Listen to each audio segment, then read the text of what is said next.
je pense que ce retour à une France immuable est en effet un retour à une France fantasmée. Et comme je ne veux pas continuer le débat sur ce seul terrain, je vais prendre un autre exemple sur un autre terrain, qui est celui de la nature. Je suis très frappé dans toutes nos études par la montée dans les exigences environnementales des Français, qu'on s'occupe de moins en moins de certains thèmes qui avaient marqué des peurs françaises comme le nucléaire, qu'en revanche on s'est rapproché des Américains et que nos grandes peurs environnementales sont plutôt la protection de la nature, la qualité de l'eau et la qualité de l'air, ce qui est renforcé sans arrêt par la crise économique où les gens nous disent on n'a pas été foutus de faire une planète où on donne du travail à nos enfants, laissons-leur au moins une planète propre. Et donc cette montée des crises environnementales s'accompagne d'une demande d'un retour à la préservation de la nature. Et les gens veulent que la nature soit préservée. Et lorsque vous parlez avec eux, il y a maintenant pas mal d'études qualitatives qui ont été faites là-dessus, vous vous apercevez que ce n'est pas un vrai retour à la nature. La nature, avec ce qu'elle peut avoir d'agressif, de luxuriant, de foisonnant, n'intéresse pas les gens. Ce que veulent nos compatriotes, ce que nous voulons majoritairement, c'est une nature aménagée pour nous. Une nature où les bords des fleuves soient aménagés pour qu'on puisse aller s'y baigner ou s'y promener, etc., etc. Des forêts qui soient éclaircies de leurs bas arbres.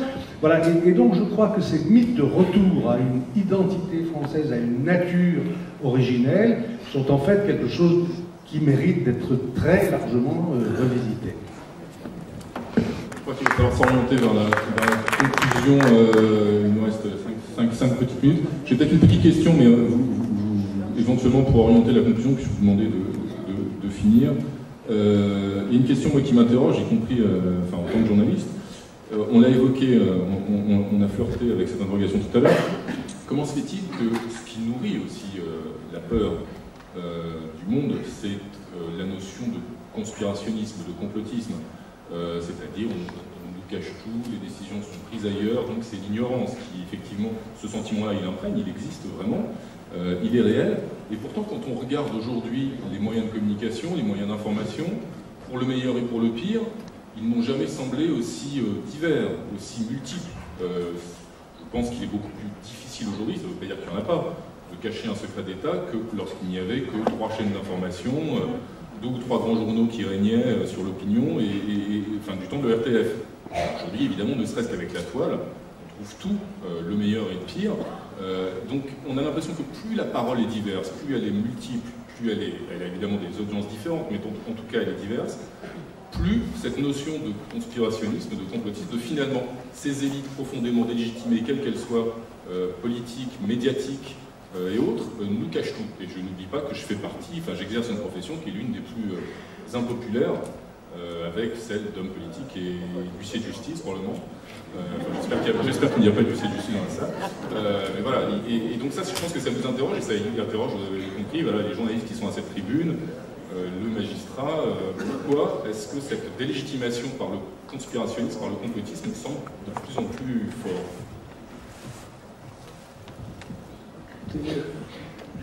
Les peuples, on parlait des peuples tout à l'heure, les peuples ont un peu de mémoire quand même. Il y a un événement qui m'a beaucoup frappé dans l'histoire relativement récente, c'est l'histoire de l'enfant caché du président de la République. Bon, quand on a su que le président de la République avait tué un enfant, une autre femme, c'était absolument sans intérêt. Il faut être honnête, je ne comprends pas qu'on continue à accorder une importance à ce truc-là.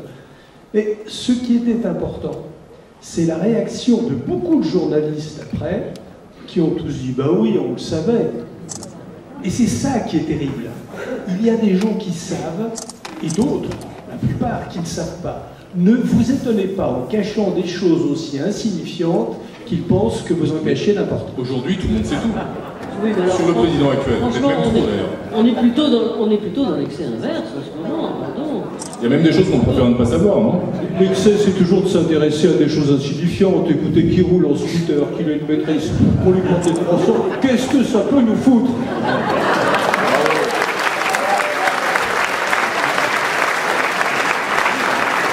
Justement, alors qu'est-ce que ça peut nous foutre que le président est un enfant? Ça ne change pas son comportement politique. C'est pas le problème du fait. c'est le problème que certains le savent. Bon, j'aurais été journaliste, ce qui Dieu me plaise. Après, j'aurais surtout pas dit que je le savais.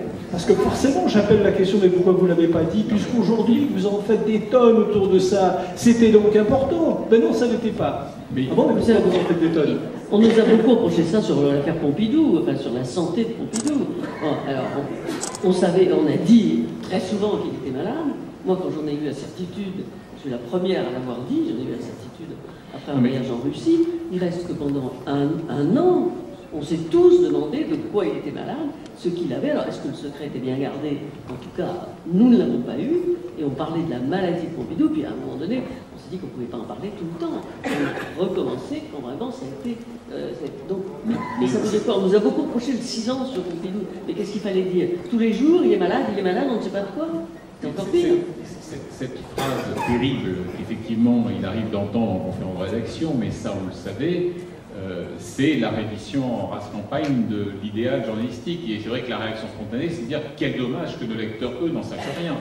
Mais pour autant, il me semble que, s'agissant de cette manie du secret, de l'essor des théories complotistes, conspirationnistes, n'oublions pas qu'il y a un instrument qui a assuré une multiplication exponentielle de la diffusion, c'est précisément Internet.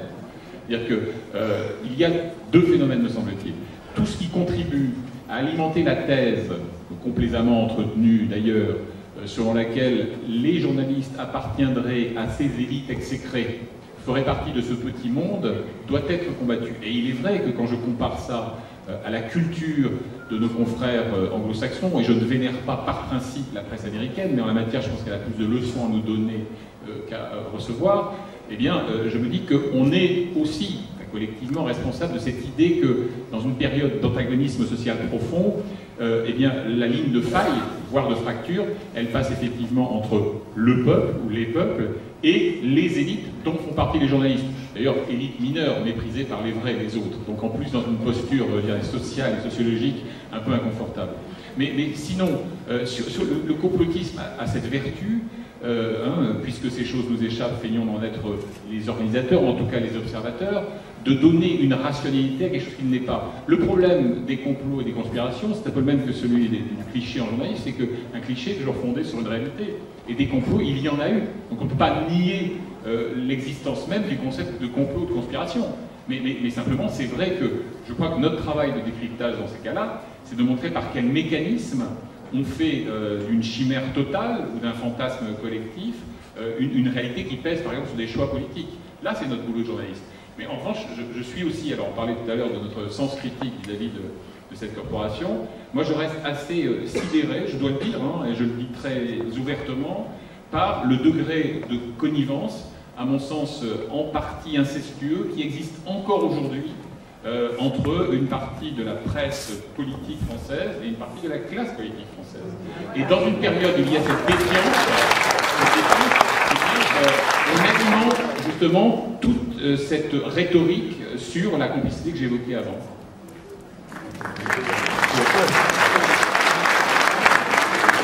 Juste pour compléter ce que vient de dire Vincent, ce qui est sans aucun doute justifié, il ne faut pas négliger notamment les connivences de journalistes d'autres secteurs d'activité avec leurs sources d'information. C'est aussi la même chose dans le secteur économique, dans le secteur culturel ou sportif. Cette connivence-là, malheureusement, on l'a pas encore. Est-ce qu'il y a peut-être une dernière question pour terminer, parce qu'on a tourné autour, y compris à travers cette notion de conspirationnisme, et Vincent Hugeux expliquait le rôle nocif d'Internet, mais est-ce qu'en même temps, ce qui ne nous fait pas peur globalement, et ce qui recoupe l'ensemble d'ailleurs des thématiques qu'on a abordées aujourd'hui, dans ce monde qui vient et qui nous fait peur, est-ce que c'est pas la révolution numérique qu'on ne comprend pas, qu'on ne sait pas gérer, en tout cas qui pour l'instant nous échappe, nous bouscule, tous dans nos existences quotidiennes ou professionnelles, et est-ce qu'on doit vraiment avoir peur d'Internet, ou est-ce que finalement c'est un peu comme l'arrivée de la locomotive. De toute façon, il faut faire avec, donc il faut apprendre à réguler, à gérer, à changer nos vies avec la révolution numérique. Je dirais c'est comme la mondialisation, on ne sait pas avoir peur ou pas peur de la mondialisation, elle est là. Elle a aussi permis des choses positives qu'on a tendance souvent à ne pas mettre en avant. Pour ce qui concerne le numérique, moi je vais vous citer un médecin suisse qui s'appelait Paracelse au XVIe siècle. Il disait la chose suivante: rien n'est poison, tout est poison, le poison c'est la dose.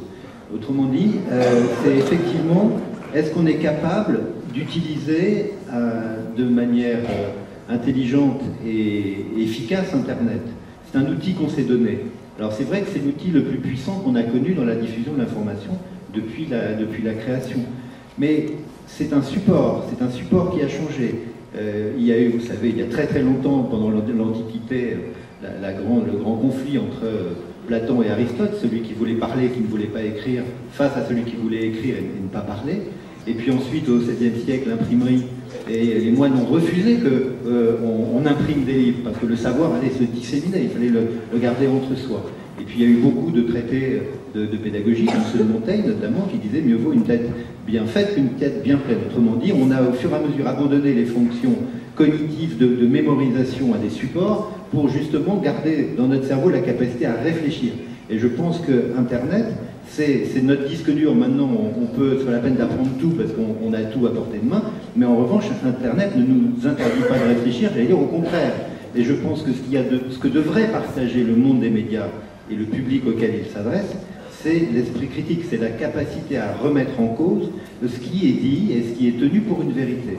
Aujourd'hui, nous avons un pouvoir, on est dans une monarchie républicaine, mais c'est une monarchie avec des pouvoirs très puissants, des pouvoirs politiques, des pouvoirs économiques et financiers, des pouvoirs médiatiques qui justement sont très faibles, et quand ils sont puissants, c'est parce qu'il y a des puissants qui sont venus les aider financièrement, donc ça veut dire que c'est une puissance frelatée et dépendante, et donc je pense qu'aujourd'hui, la capacité qu'on doit avoir les uns et les autres, c'est d'être capable d'interroger la question, c'est d'être capable d'interroger l'information, et ça je pense que c'est l'éducation des citoyens, ça commence à l'école, et je pense qu'il est très important non pas de se détourner du net les générations les plus jeunes, mais au contraire de les éduquer pour savoir prélever la bonne dose, comme disait Paracelse, à la fois d'information, de mise à distance et d'interrogation sur le réel.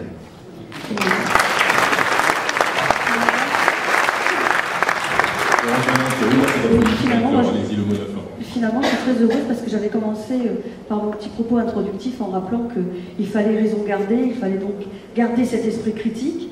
Je vois que vous y venez plus ainsi, donc la philosophie est heureuse de cela, et surtout la notion de responsabilité, parce que c'est vrai que nous vivons dans un monde également que nous avons choisi, il ne faut pas toujours dire que c'est la faute à autrui ou ailleurs, et en même temps c'est intéressant de se dire qu'il faut combler l'ignorance et la culture et la possibilité pour chacun de veiller à transmettre et les bonnes valeurs, ça peut aussi avoir son intérêt.